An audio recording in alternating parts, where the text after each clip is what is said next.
નમસ્તે દર્શક મિત્રો, હું છું દિલીપ પટેલ. આજે કાલચક્રમાં આપણે એક એવી બાબતની ચર્ચા કરવી છે કે જે ગુજરાતમાં લગભગ 3 કરોડ જેવા મતદારો સીધા જોડાયેલા છે, એવી ગ્રામ પંચાયતો. આ જે ગ્રામ પંચાયતો છે એને સચિવાલય, ગ્રામ સચિવાલય બનાવવાનું વચન આપણા નેતાઓએ આપ્યું હતું 2003માં. પણ ગ્રામ સચિવાલયના નામ આપવામાં આવ્યા, સચિવાલયનું નામાધિકરણ કરવામાં આવ્યું, પરંતુ એને જે ખરેખર સચિવાલય હોવું જોઈએ, ત્યાંથી પ્રશ્નોનો નિવેડોથી લાવીને જેને નિર્ણયો લેવાની સત્તાથી લઈને એની પાસેની ઘણી બધી સત્તાઓ જે ગ્રામ પંચાયતો પાસે હોવી જોઈએ એ વધારે આપવાના બદલે એમાંથી કાપ કરીને ઘણી બધી સત્તાઓ લઈ લેવામાં આવી. એમાં સૌથી મહત્વની જે સત્તા હતી એ લઈ લેવામાં જે આવી છે એ સૌથી મહત્વની કહી શકાય એવી ગૌચરની જમીનો. ગૌચર આપવા કે કેમ એ ગ્રામ પંચાયતોનો અધિકાર હતો, પરંતુ હવે એ અધિકાર રહેવા દેવામાં આવ્યો નથી. અને એટલા માટે જ્યારે ભારતીય જનતા પાર્ટીની પહેલી સરકાર બની 1996-97માં, તો ત્યારે 128 જેટલી ગ્રામ પંચાયતો હતી કે જેની પાસે ગૌચર નહોતું.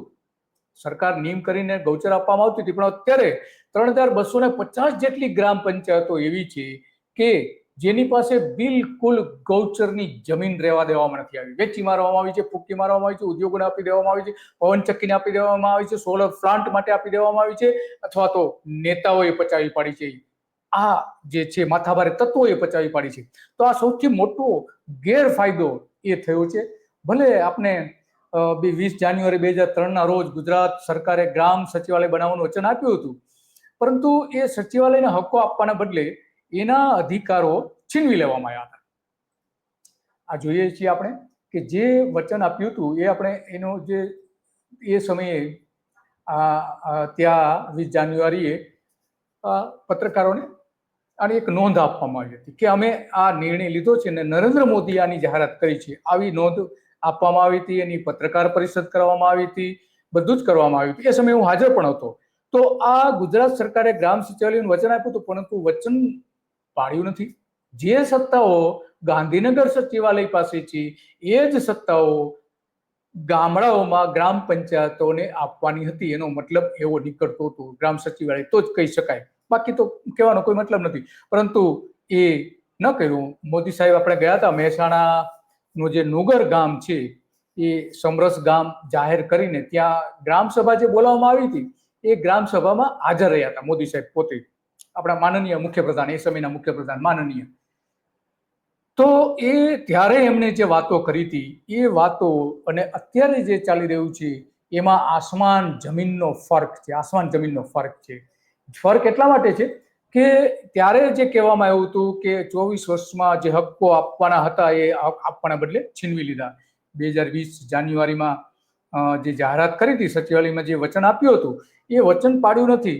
ગ્રામ સચિવાલયના હક્કો ના આપતા મોદી સાહેબ મહેસાણા જે ગયા હતા ગ્રામ સચિવાલય નામ આપવામાંથી લઈને, તો અપગ્રેડેશન કરવાનું હતું, ગ્રામ સભાનું અપગ્રેડેશન કરવાનું હતું, એ પણ નથી. લોકોનો અવાજ દબાવી દેવાયો છે. કામગીરી નબળી હોય તો એને વધુ પરિણામ લક્ષી બનાવવાનું નક્કી કર્યું હતું, એ પણ ન થયું. મોદીએ પ્રેરક માર્ગદર્શન આપ્યું હતું, પણ ગામની ચૂંટણીના અધિકારો છીનવી લીધા. હવે સમરસ ગામ બનાવવામાં આવે છે, કારણ કે તો ગામની પહેલો અધિકાર છે કે પોતે મતદાન કરે, પણ એ મતદાન અધિકારો છીનવાઈ લેવામાં આવે છે. અને તંત્ર સામે ફરિયાદ ન કરે એવું પણ મોદી સાહેબે કહ્યું હતું. પણ આ સચિવાલય બનાવો તમે, એની પાસે સરપંચને સત્તાઓ આપો, તો આ સ્વાભાવિક છે કે સચિવાલયની જે ફરિયાદો છે, ગામની ફરિયાદો છે, ગામ સુધી જ રહે. પરંતુ એવું ન કર્યું અને જુદું જ અત્યારે ચાલી રહ્યું છે. ગ્રામના પ્રશ્નોનું સામૂહિક જવાબદારી નિરાકરણ લાવવામાં આવે. અંત્યોદય યોજનાની વાત કરી હતી કે એની યાદી બનાવવામાં આવે, આવું ઘણું બધું કહેવામાં આવ્યું હતું. કામનું સામાજિક ઓડિટ કરવામાં આવે, સરકાર કરશે એવું પણ કહ્યું હતું. પણ એના અહેવાલો તો ગુપ્ત રાખવામાં આવી રહ્યા છે. સરકારી તંત્ર સંવેદનશીલ અને માનવતાનો અભિગમ ગામમાં રાખવાની ખાતરી આપી હતી, પરંતુ એવું જોવા નથી આવતું. જોવા એટલા માટે નથી મળતું આપણે કે આપણે જોઈએ છીએ કે અત્યારે લગભગ 4000 જેટલી ગ્રામ પંચાયતો એવી છે કે જેની ચૂંટણી પૂરી થઈ ગઈ છે. 2 વર્ષ જેવો સમય થઈ ગયો છે. એના અધિકારોથી એને વંચિત રાખવામાં આવે છે. કેમ વંચિત રાખવામાં આવે છે? એક બાજુ તમે ગ્રામ સચિવાલયનું વચન આપો છો 2003માં, અને આજે 2025માં 2025 થયા છે. તો એ જે થયું એના કારણે લગભગ 21 વર્ષ થયા 21 વર્ષમાં વધારે સત્તાઓ હોવી જોઈએ પંચાયતો પાસે, નથી, બિલકુલ નથી. સિવાય કે સરકારે એક સારું કામ એ કર્યું છે કે જે સરકાર ફંડ આપતી હતી એ જિલ્લા પંચાયત, તાલુકા પંચાયત થઈને પછી ગ્રામ પંચાયત જતું હતું, પરંતુ હવે સીધું ગ્રામ પંચાયતને ફંડ આપવામાં આવે છે. આ એક સારામાં સારો નિર્ણય લીધો છે. પણ બીજી બધી જે સત્તાઓ છે, ખરેખર આર્થિક સત્તાઓને બાદ કરતા, ગ્રાન્ટની સત્તાઓને બાદ કરતા બાકી ઘણી બધી સત્તાઓ આંચકી લીધી છે.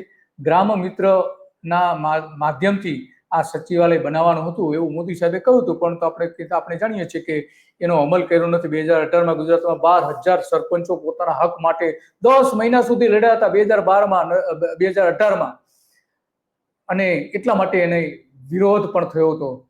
તો આ સરપંચો રાજ્યપાલની જેમ શોભાના ગાંઠિયા જેવા બની ગયા છે. ત્યારે પણ આરોપ મૂક્યો હતો સરપંચો એ બધા હક્કો છીનવી લેતા હતા. 19 માંગણીઓ રજૂ કરી હતી આ બધા સરપંચો. 12,000 ગામના સરપંચો એટલે બહુ મોટી ઘટના હતી. ગુજરાતના લગભગ 14,000 જેટલા ગ્રામ પંચાયતો જેમાંથી. તો ગ્રામ વિસ્તાર ભાજપ વિરોધી બની જતા એની સત્તાઓ છીનવી લીધી. અને જે રાજરમત આપવામાં આવે છે એ રાજરમત ખરેખર અહીંયા ખતરનાક રીતે એનો અમલ કરવામાં આવે છે. સરપંચો, મામલતદાર અને તલાટી મંત્રીની દયા પર અત્યારે સરપંચો જીવી રહ્યા છે. એ પ્રમાણિત થાય છે. સરપંચોની જે સત્તાઓ નક્કી કરવામાં આવી નથી, ને ખરેખર સત્તાઓ નક્કી કરવી જોઈએ કે કેટલી સત્તા છે. ઉપરાંત પંચાયતોના જે સરપંચો છે જે રીતે ધારાસભ્યોને પગાર આપવામાં આવે છે એ રીતે સરપંચોને પણ પગાર આપવાનું નક્કી માંગણી કરવામાં આવી હતી. હજુ સુધી મળતો નથી અને સરકારના ઠરાવો, પરિપત્રો ગ્રામ પંચાયતોને મળતા નથી. આવી ઘણી બધી ફરિયાદો હતી, આંદોલન થયા હતા, તે બધું જ થયું હતું, પરંતુ કશું જ ના થયું. અને એટલા માટે આજે આ પ્રશ્ન ઉભો થાય છે 21-22 વર્ષ પછી કે શું થયું. પછી સરપંચોને ઓળખ કાર્ડ આપતા નથી એ પણ માંગણી કરવામાં આવી. તો થયું શું? કેમ તમે એક બાજુ સચિવાલય, ગ્રામ સચિવાલયની વાતો કરતા હતા, ગ્રામ પંચાયતોની ઓફિસો તો હતી જ, પંચાયત ઓફિસ હતી જ દરેક જગ્યાએ, તો અહીંયા તમારે શી કરવાની? તો પછી ખાતરી શા માટે આપી હતી? એ સવાલ એને માટે ઉભો થાય છે. અને એટલા માટે 30 વર્ષ પહેલા ભારતના પંચાયતી રાજની, લોકશાહીની પણ અધિકારશાહી ચાલે છે અત્યારે ગામડાઓમાં. તો આ જે બધી બાબતો છે એ અત્યંત ગંભીર બાબત છે. અને એટલા માટે સરકારે ખરેખર જે એને હક્કો આપવા જોઈએ. બીજા રાજ્યોમાં કેટલી બધી સત્તાઓ છે સરપંચો પાસે, પણ ગુજરાતમાં નથી. ગુજરાતે આખું એક મોડેલ આપ્યું હતું આખા દેશને, પંચાયતી રાજનું જે મોડેલ આપ્યું હતું ગુજરાતે આપ્યું. ગુજરાતે સૌથી પહેલો આખા ભારતમાં અમલ કર્યો હતો. અને એ જ મોડેલ પ્રમાણે પંડિત નહેરુએ આખા દેશમાં એનો અમલ કરવા માટેની સમિતિ બનાવી અને એનો અમલ પણ થયો. તો હવે આજે સરપંચોની માઠી દશા બેઠી છે ગુજરાતમાં, ગામડાઓની માઠી દશા બેઠી છે. કારણ કે સરકાર કહે છે કંઈ અને કરે છે કંઈ. એ એટલા માટે આ બધી જ બાબતો આજે ચિંતાજનક બની છે. અને એટલા માટે આ બધી જ બાબતો સરકારે ખરેખર કરવી જોઈએ. આજે ગ્રામ પંચાયત જ્યાં મોદી સાહેબ ગયા હતા એ ગામના દ્રશ્યો આપણે જોઈ રહ્યા છે. ત્યાં તેને સરપંચને પણ મળવા ગયા હતા સ્થાનિક ધારાસભ્ય. તો આ જે ગામ છે એ ગામને સમરસ જાહેર કર્યું હતું અને સચિવાલયમાં વચન પણ આપ્યું. આ ગામનો નકશો આપણે જોઈ રહ્યા છીએ. ત્યાં ભાજપના મોટાભાગના નેતા, અમિત શાહથી લઈને મુખ્ય પ્રધાનોથી લઈને નાયબ મુખ્ય પ્રધાનોથી લઈને બધા જ આ ગામમાં જઈ આવ્યા છે. ત્યાં ગામમાં જઈને પંચાયતોને મજબૂત કરવાની વાત કરી હતી, પરંતુ જોવા તો મળતું હતું. નુગર સમરસ ગામ જયારે જાહેર થયું હતું, આ ખરેખર જોવા જઈએ તો આ સમરસ ગામ જે છે એ સમરસ ગામની જે સ્કીમ બનાવી છે સરકારે, ખરેખર તો આ ન હોવું જોઈએ. લોકશાહીમાં તો દરેકને પોતાના નેતા ચૂંટવાનો અધિકાર હોવો જોઈએ. એને બદલે અત્યારે પ્રચાર એવો ચાલી રહ્યો છે કે બિનહરીફ જાહેર કરી દો ગ્રામ પંચાયત. શા માટે બિનહરીફ જાહેર કરવી જોઈએ? શા માટે પ્રેશર કરવામાં આવે છે? શા માટે સરપંચો ખરીદી રહ્યા છે? લોકોને સરપંચો ખરીદી રહ્યા છે, પૈસાથી ખરીદી રહ્યા છે. તો આ જે બિનહરીફ બનાવવાની વાત છે, સમરસ બનાવવાની વાત છે, બિલકુલ લોકશાહીમાં ન જ હોવી જોઈએ. શા માટે તમે આ કરો છો? વિધાનસભાની થાય છે બિનહરીફ. સુરતમાં બિનહરીફ કરવા માટે કેવા ખેલ થયા હતા ખબર છે ને? અપહરણોથી લઈને ગોંધી રાખવામાં આવ્યા હતા, બધાને એક જગ્યાએ મૂકી દેવામાં આવ્યા હતા, કોંગ્રેસના નેતાઓને ફોડી કાઢવામાં આવ્યા હતા, ઘણું બધું થયું હતું, પૈસાની રેલમછેલ થઈ હતી. તો સમરસમાં આ જ પ્રકારનું થઈ રહ્યું છે. અને એટલા માટે આ મતદાન આપવાનો પહેલો અધિકાર છે. આ રીતે લાઈનમાં ઉભા રહીને મત આપવાનો ગામડાના દરેક નાગરિકનો અધિકાર છે, પરંતુ એ અધિકાર છીનવી લેવામાં આવ્યો છે. પંચાયતી રાજ તો આપો તમે, કમસે કમ નથી આપવામાં આવતા. અને 10 થી 15 લાખ રૂપિયા સુધીની રકમ આપવામાં આવશે સરકાર તરફથી સમરસ દઈને, આ વાત જ ખોટી છે. સમરસ પદ્ધતિ જ ન હોવી જોઈએ. કારણ કે સમરસ હવે આણંદના જે ધારાસભ્ય છે એ એવું કહે છે કે હું 5 લાખ 3.5 લાખની વધારાની ગ્રાન્ટ 5 લાખની વધારાની ગ્રાન્ટ તમને આપીશ. તો આ કોઈ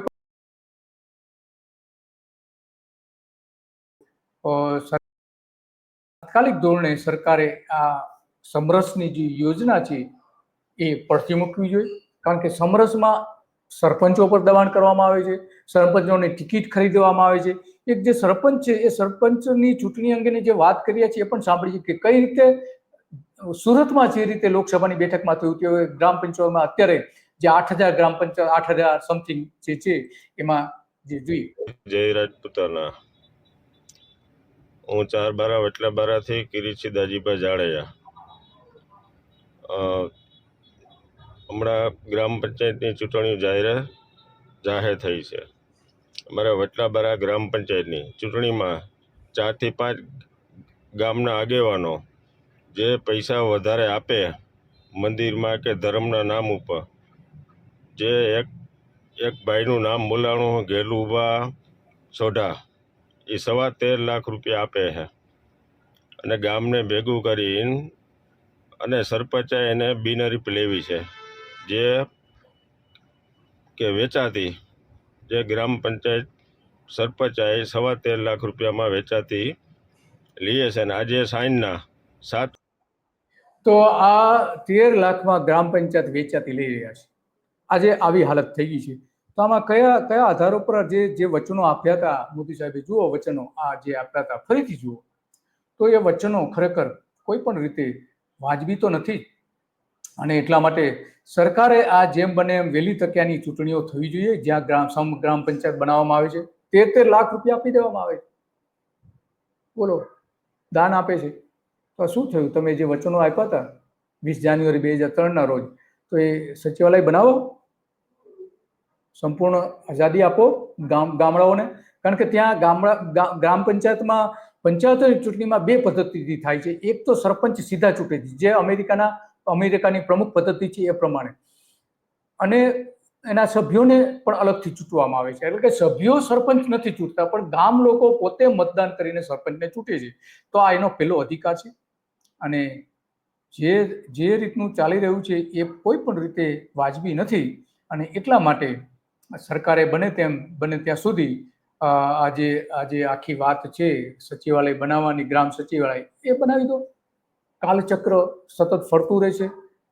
2003ની વાત આજે આપણે એટલા માટે કરવી પડે છે કે નેતાઓ કેવા વચનો આપે છે, લોકોને લોભામણી કેવા વચનો આપે છે અને પછી શું કરે છે, એનું આ એક શ્રેષ્ઠ ઉદાહરણ છે. આ વાત એટલા માટે કરવી પડે છે કે 22 તારીખે ગ્રામ પંચાયતોની ચૂંટણી છે. એમાં 4,000 જેટલી ગ્રામ પંચાયતો એવી છે કે જે 1 થી 2 વર્ષ સુધીથી એની કોઈ ચૂંટણી જ નથી થઈ. અધિકારી રાજ ચાલી રહ્યું છે. રાષ્ટ્રપતિ શાસન જ થયું ને, બીજું શું થયું? તો આ વાત છે કે ભાજપ જે કહે છે, વચનો આપે છે, એ વચનો પૂરા કરતી નથી. આ એનું ઉદાહરણ છે. અને એટલા માટે આજે વાત કરી હતી. આ તમને વિગતો સારી લાગી હોય તો લોકો સુધી પહોંચાડો અને એમને જાગૃત કરો કે મતદાન આપવું એક તમારો અધિકાર છે. સમરસ ગામ કરવું એ અધિકાર નથી. કારણ કે તો જ લોકશાહી છે. બાકી તમે સમરસ 13 લાખ રૂપિયામાં સમરસ ગ્રામ પંચાયત બનાવો અને સરકાર પોતે 5 લાખ રૂપિયા આપે, 25 લાખ રૂપિયા આપે, તો આ ખરીદી જ થઈ, બીજું શું થયું? એટલા માટે ગ્રામ સચિવાલય જો ખરા અર્થમાં બનાવવું હોય તો સરપંચોને વધારાની સત્તા આપો. જે પેલા સરપંચો પોતે જ ગામના પ્રશ્નો ઉકેલતા હતા, પોલીસ સ્ટેશન સુધી ફરિયાદો નથી જતી, અને એટલા માટે પોલીસ પટેલની પણ એક અલગ પદ્ધતિ હતી, એ ચાલુ કરો. કેમ બંધ કરી દીધી? પરંતુ નહીં કરે. એનું કારણ છે ગ્રામ પંચાયતોથી જ ભારતીય જનતા પાર્ટી મત લેવાનું શરૂ કરે છે. જો એના સરપંચ હશે તો એને વધારે મત મળશે. ગામના બૂથ દીઠ જે મેનેજમેન્ટ કરી રહ્યું છે, એક ગામમાં 2, 3, 4 બૂથ હોય તો ત્યાંથી એ આ રીતનું મેનેજ કરે છે અને મત મેળવવાનું ષડયંત્ર આમાં સ્પષ્ટપણે જોઈ શકાય છે. નમસ્તે.